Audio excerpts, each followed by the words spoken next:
So when it comes to your partnership, your B2B partnerships, what are you doing to secure it, and what are you doing to make them want to partner with you? This is a great question, and I think that not enough people ask me these kinds of questions. So there are some tangible things we do well, and there are some intangible things that we do well.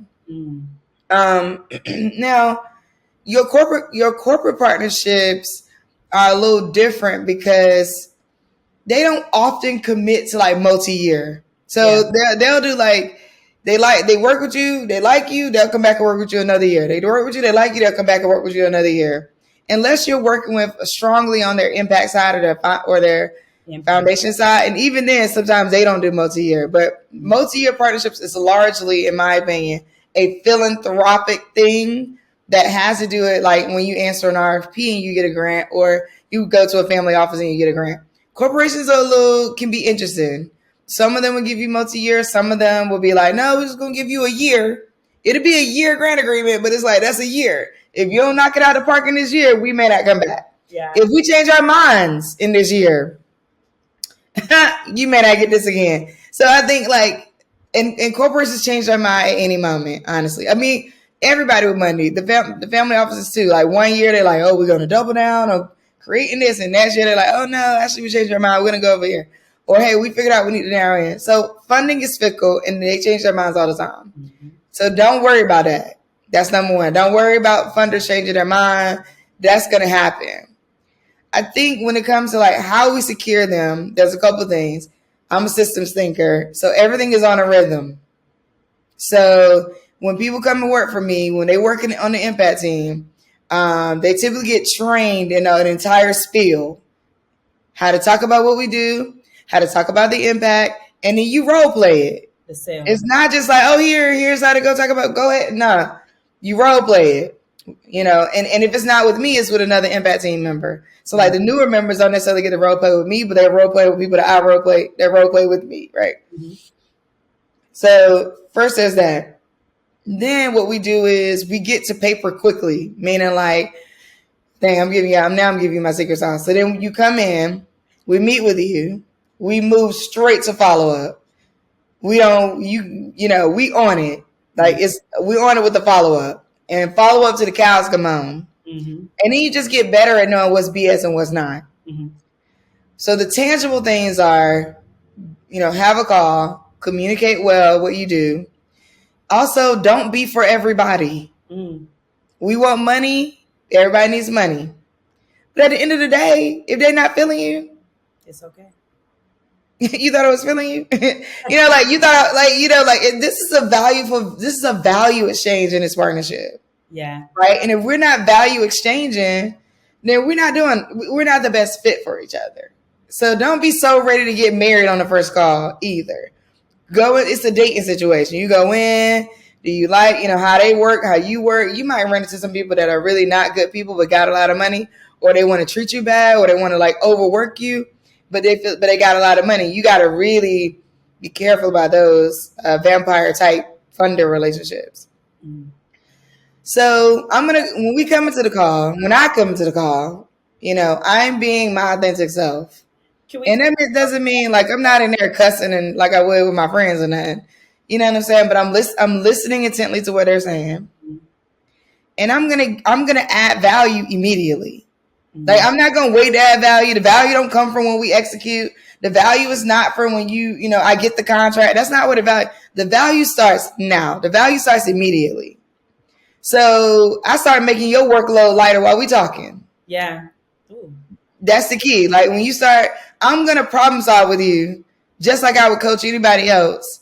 I'm going to problem solve with you, and I'm going to add things from my experience and what I know. Because there's things that I know that they don't know. There's things that they know that I don't know. Yeah. So I always go into it with a learning mindset, and I also go into it with an add value mindset. So let's say I'm in a call with a large corporation. They say, and I hear them talking about things that, challenges they've had or what they want to address, right? Like sometimes I'll add value that has nothing to do with us. Mm. I'll say, well, hey, you should say that. I was just in a conversation with X, Y, and Z the other day, and, realize that y'all may want to think about these things as you think about that thing.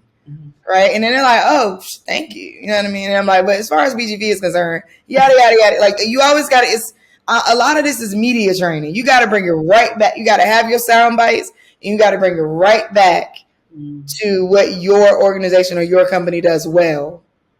Another thing is listening to them is key. So being able to say things like, what's a win for you? We always ask people that. That's like a key question that we take into every meeting. What's a win for you? And in that moment, you may decide, dang, I can't even provide that win. Or you may be like, yo, I'm about to finesse this. Yeah.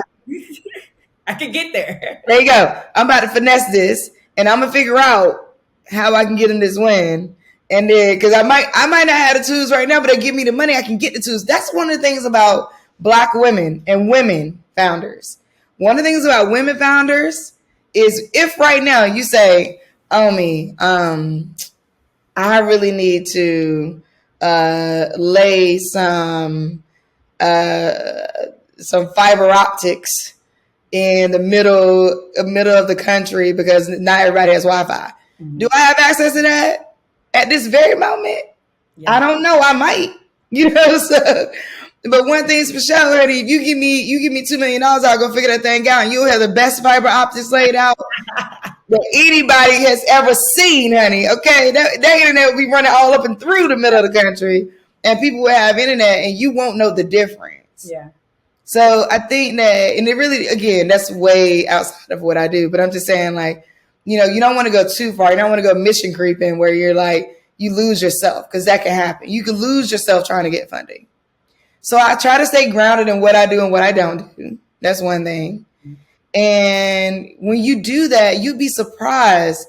People will want to work with you more because you tell them you're not communicating in limitations, but you're communicating what's the most valuable for both of us. Yeah, your hand behind your back. It's right there in front of the person. That's right. So when I say what's the win for both of us or what's the win for you, and they tell me what's the win for you, that's the goal I need. That's gold. Because when they say, well, the win for us is I want to impact, sometimes people don't even have the answer. They'll say things like, that's a good question. Like, well, we really just want to see people advance, or, we just really want to see women get access, or and then boom, I'll bring you right back to my sound bites.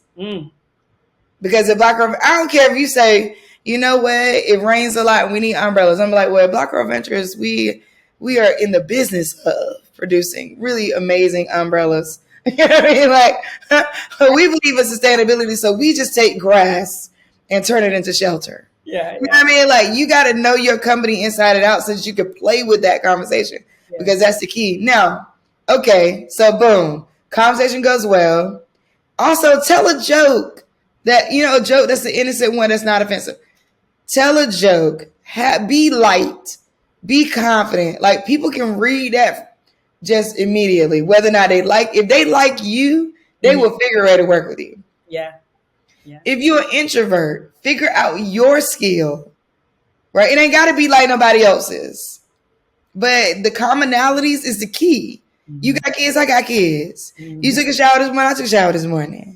You brush your teeth, I brush my teeth. Like, something I'm going to figure out where we can work together in a way from a human aspect. And that's the part that people forget. You're talking to humans. Humans fund humans. Humans partner with humans. Humans bring in new initiatives. Humans bring in new innovations. These are all humans. They're not machines. Yeah. So you got to go in there just like knowing who you are. And it takes you a while to get there. And if you are an employee of a corporation or organization, you want to know who you are and you want to be proud of who you work for. If you're proud of who you work for and the work that you do, you're going to come across 10 times better than any competitor that's hungry, thirsty, whatever. You know what to say, you know how to move. After we do that, and we execute well. So we execute well and we report well. We may give you reports when you don't even need reports. And we keep you engaged the whole way through. So a couple of things that will land a partnership. A tight budget. When you go back to submit to them, your budget should be a communication tool. It's not just a numbers on a line item. Your budget should communicate the impact that you're going to create. So things like, let's say if you're given an annual budget, They should be able to communicate. They should be able to read the budget like a story. Hey, we're going to ramp up at this time of year. We're going to we can ramp down here. We could create this level of programming here, and we can create that level of programming there. And our outcome is this impact and the results that you want. Your budget is a communication tool. Do not go in there and just line item. It doesn't work as well. I'm not going to say you won't land funding that way. It doesn't work as well. So your budget is a communication tool. That's one. Your execution. Do you communicate well? So, you want to do things, I would say, at the start of your partnership, you want to, let's say if you're doing something that requires recruiting people, like from your standpoint, what you could do with MMB is, like, let's say and I don't know if you may already do this, but let's say you know what nail techs you're going to take to the particular location that you're working with. You could put those nail techs in like a brief bio in a deck.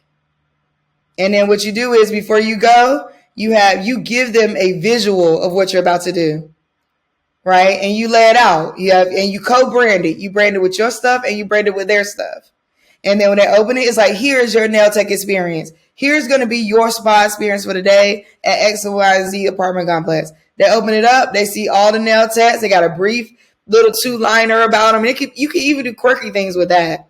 Where, it's like, we call her X, Y, and Z. Whatever. Because what will happen is it's affinity building. People will walk downstairs and be like, they'll walk up and be like, oh, shoot, this is a refresher, right? Like whatever you made up, their little taglines, nicknames, whatever, X amount of years, 15 years experience, 8 years experience, 2 years experience, 6 years experience, brand new, newbie to the team, like things like that. And then you put, that could be literally like 3-4 slides. It don't need to be a lie. You send it to them. They know exactly what to run the show is. They know what the people look like, meaning like they know what faces to look for. They feel better about it, that kind of thing. You execute well. Everybody shows up on time. You always clean up. My mom is always cleaning up. Every activation we always go to, she is cleaning up. From the time we get there to the time we leave, she is cleaning up. We used to have a saying that says, like, may the audience feel welcome, may the venue welcome you back. That was our theme in the beginning when I started doing different venues. So she would do that, and they would be impressed because they'd be like, oh my gosh, we never had nobody care about any of this. And so they'd be like, we'll work with y'all anytime, because from the time we got there, we were running a tight show, right on time. And if we were running overtime, we communicate with the venue. Hey, listen, something, this thing does it look like this? You good? How, what makes sense for you? They're a partner. We collaborate with them the whole way through. When you're done, you send a follow-up deck. And that deck says, we serve X amount of people. Here's 3 customer reviews. Here is how everybody felt. Here's some pictures that we snapped. Here's a link to the whole photo album of all the pictures we took. Here's how, Jan from the 5th floor, she feels amazing. She walked away feeling more beautiful that day. And then we close that with that type. It's an experience the entire way through. The reporting aspect of even the most simple partnerships is the key. So many people would go on, oh, thank you, great, got it. Because when you for-profit, you don't necessarily have to do that. As a nonprofit, we're required to do grant reports. But sometimes people are just hiring us out to do things. So we try to make sure we close the experience with a good experience. So the whole way is an experience, not just the moment you land it and the moment you do it. The whole thing all the way to the end is done. So you know what they're going to do? As soon as they think about providing another experience, what are they going to think of? We need to holler at them because I like them. I like how they come through. I like how they execute. That's exactly what happens. And that's how we end up garnering this affinity that causes us to get repeated over, and we get partnerships over and over and over every year. And if we don't, it's literally because like they change their focus. Yeah. It's usually not because of us.